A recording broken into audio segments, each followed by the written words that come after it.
Thank you so much. Let me just share. So hopefully everyone can see that.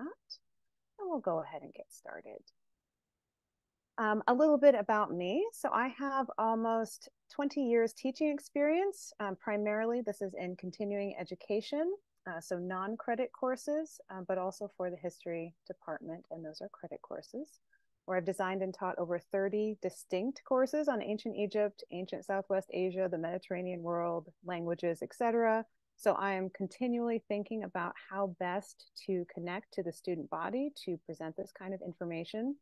And I use science fiction references in almost all of my courses because that's an interest of mine and can be a way to find common ground in a classroom that has students who may range in age from teenagers to retired people and people who come from all walks of life and stages of education. So I want to, in my personal teaching motivation, emphasize critical thinking and making connections across disciplines and material. And I found sci-fi to be an effective vehicle for this. On this screen, you probably see something you recognize. Bloom's taxonomy is something pretty much every educator and most students are familiar with. It's been revised since it was first introduced in 1956, and it emphasizes a hierarchy of skills acquired by students with memorization at the bottom, so that's considered to be a lower order of skill acquisition, to increasingly complex interactions with material as we go higher in the pyramid, such as analysis, assigning value or judgment, and at the very top is creating works. In a history course in particular, it's important to go beyond rote memorization and focus more on research, analysis, evaluation of events, and the historical and systemic processes that led to them. So in my courses, the skills that I like to help the students acquire are an analysis or close reading of texts. So getting beyond their impressions of something, or kind of the material that they have learned over the ages that has been kind of summarized and sanitized for them, and actually just go back and look at the original text and see what they say. To read the lacunae. So a lacuna is a Latin word for a pool or a pit. So that just means a gap. And as we know, in teaching ancient history, there are a lot of gaps. There is a lot of information we're not aware of. So we need to think about what is not missing. To consider ancient peoples and perspectives. There is not only one way to view material. To avoid the telescoping of history. And this is very hard when we study something like ancient Egypt, where we have many thousands of years of history to consider. The Egyptians were never one people with one belief systems or one way of performing their culture or languages. Everything was very diverse in the ancient world, but it's very easy for us to just say Egypt or Egyptians and to apply that to kind of mask all of that diversity. We also want to warn against stereotyping or overly generalizing about groups, and to postulate how the reception of a text, so how another culture or time period or place uses that material, can influence our understanding. In her 2023 Studies in the Education of Adults article, Dr. Kayla Jubis lays out her case for the use of popular culture in the classroom with an emphasis on its ability to contribute to a pedagogy of critical curiosity. So she is reinforcing the idea that popular culture can function pedagogically. People might encounter characters and circumstances that challenge privileged positions, or members of marginalized groups might find characters who become role models for success or admiration. Using popular culture text helps students approach concepts and topics with openness, energy, and curiosity. And popular fictions are not factual accounts, but they represent real-life relations and conditions. And one of the student testimonials in that article is, quote, "When you're reading, it's just papers and letters. But with a movie, then you can actually see people's expressions and settings, and you can kind of really visualize a meaning. I noticed some people have a totally different way of seeing the movie," unquote. So why science fiction? Science fiction, or sci-fi, is a genre that lends itself well both to creativity and social commentary. It is particularly successful at world building, or including the sorts of relevant data such as dress, food, symbols, religions, languages, and other cultural information that present more complete descriptions of extraterrestrial inhabitants and civilizations to the audience. Sci-fi also employs archetypes, motifs, and allusions to ancient Earth mythology and narratives in a reception of the ancient past.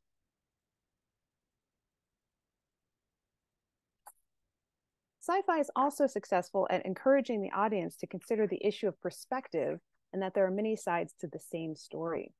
Sometimes events are presented from the perspective of different characters, leading the audience to consider what is quote unquote true. The serialization of themes or characters that build on previous stories provide more information than can be found in a single text. Characters have extensive backgrounds and are rarely one-dimensional. And there's a larger volume of source material that can be inferred to in drawing conclusions or exploring topics. So the two that I've chosen to kind of set up side by side are the story of Sinuhe and the character of Garak from the sci-fi series Star Trek Deep Space Nine. So just a little bit about the story of Sinuhe. It was written in Egypt's Middle Kingdom around 1800 BCE, but copies were continually made for several hundred years. The story of Sinuhe, or son of the sycamore, Zanehet, he's an official in the palace of Amenemhat I. The king dies, and Sinuhe overhears something that makes him flee. And he fled right out of Egypt, right through the desert into Southwest Asia. He was near death, and a Bedouin chief saved his life.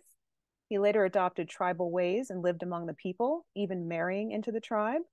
Many very dramatic activities ensue, but he still desires, as he's reaching the end of his life, to return home to Egypt, no matter what the reception might be for him there. And I also like to stress in my classes that we need to think about the materiality of the text. So it's very different to see a text written out in, beautiful formatted fonts in a textbook, but the original might look something completely different. So here we have the largest surviving ostracon, which is a fragment of pottery or stone, and this contains a story of Sinuhe.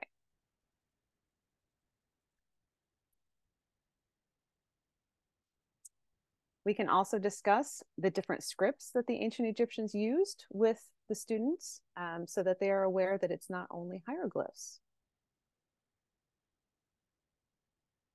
Sinuhe has many mysteries. Some examples are, why did he run? There are many speculations about that. How did his ordeal in exile change his character and sense of self? Did he feel like he belonged in his adopted tribe? Why did he still wish to return to Egypt? So when I was thinking about that story, I also started thinking about the character of Garak from Star Trek Deep Space Nine. So on the surface, he was set up to sort of be a representation of an enemy living in the midst, or at least a threat.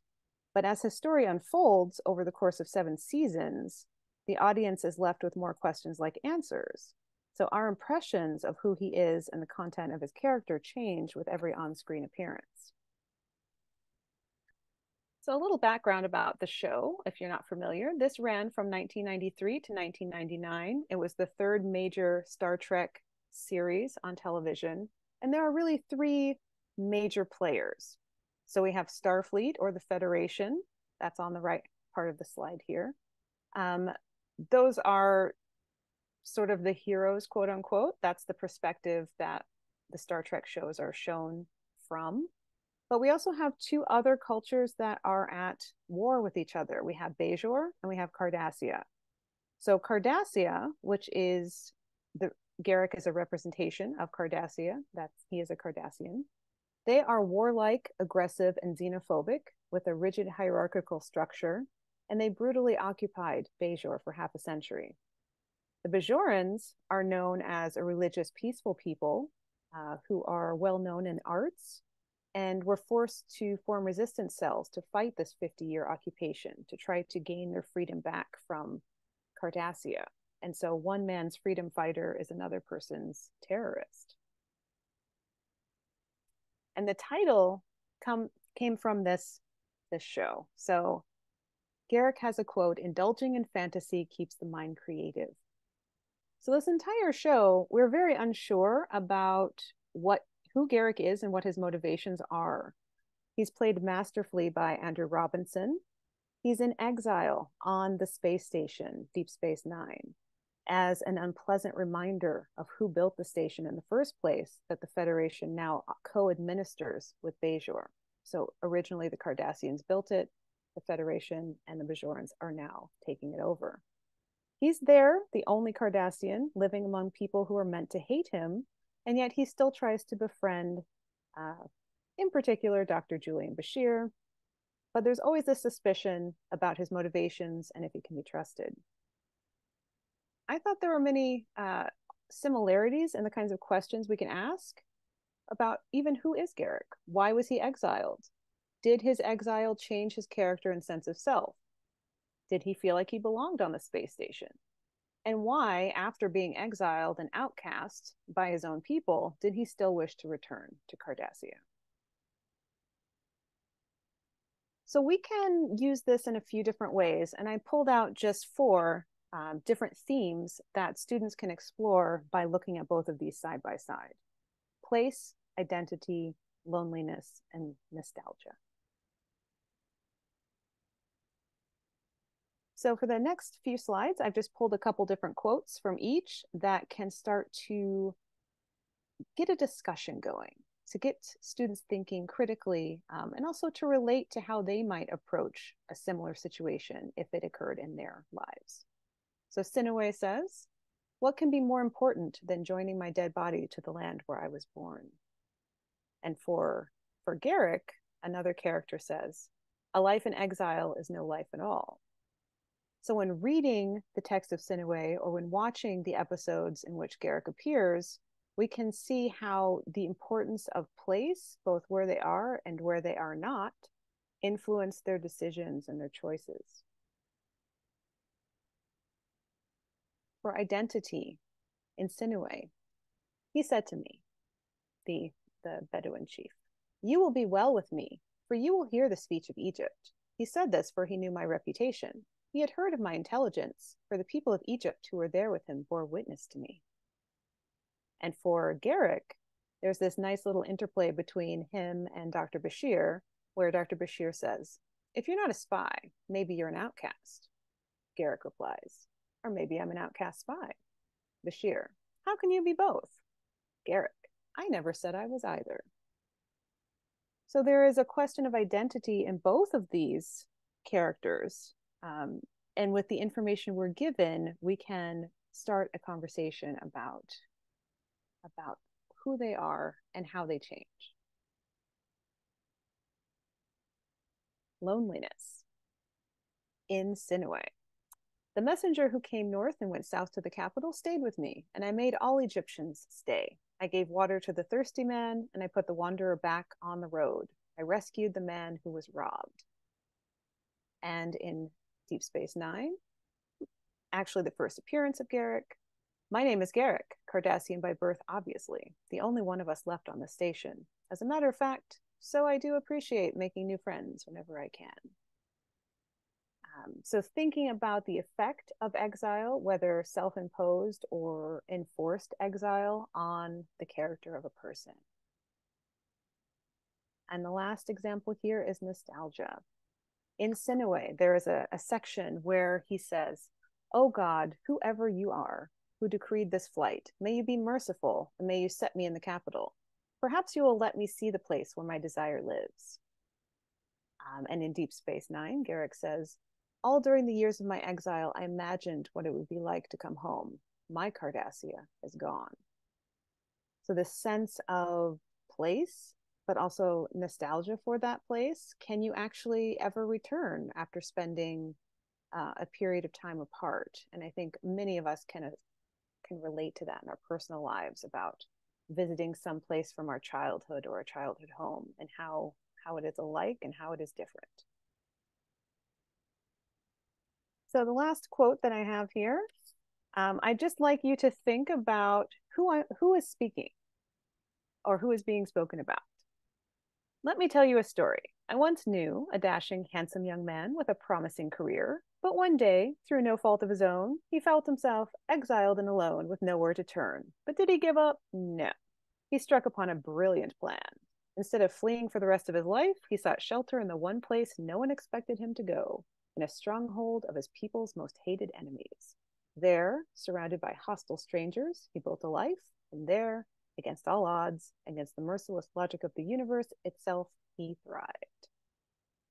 I mean, it could be either, but it actually was Garak.